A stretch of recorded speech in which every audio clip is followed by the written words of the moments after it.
Well, when we purchased our house a number of years ago, it came with a detached shed. I used that shed to store our lawnmower and other garden tools, and it also had this old electrical box in it, but it never seemed to work and all the overhead power lines had been long since cut off, so I really didn't think much about it.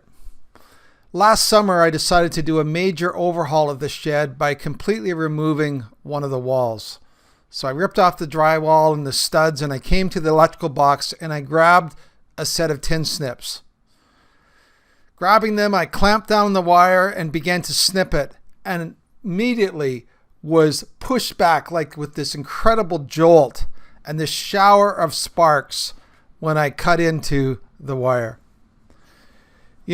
Upon careful examination later, I discovered that someone had run underground from our house to the shed a 220 volt line, and then it ran up through the wall and to this power box.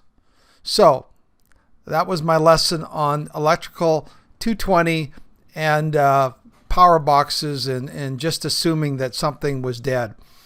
Now, this whole idea of life hacks is short little snippets where I take one of the lessons in the Finding Traction course that you can find on my website, bandofbrothers.care.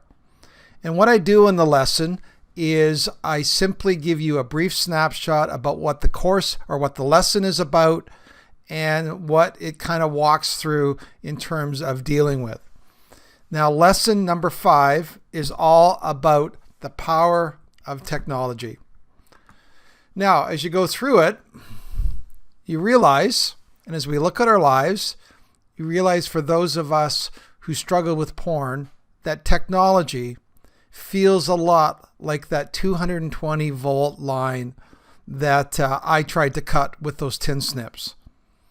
When I first discovered high-speed internet, it was like getting hooked directly into the matrix. Let me just say this. Any efforts to deal with our porn compulsions will require us to deal with the power of technology.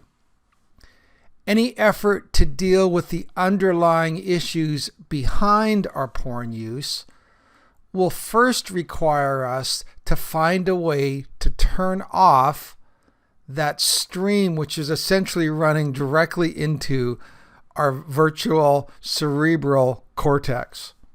It's like a 5-lane freeway that we have to find a way to shut down. It would be kind of like you taking your car in for even a tune-up, let alone a major engine repair. Well, the very first thing your mechanic would do would be he would ask you, or she would ask you, to turn off your car. Well, lesson 5 is all about how to turn your car off, specifically when it comes to technology.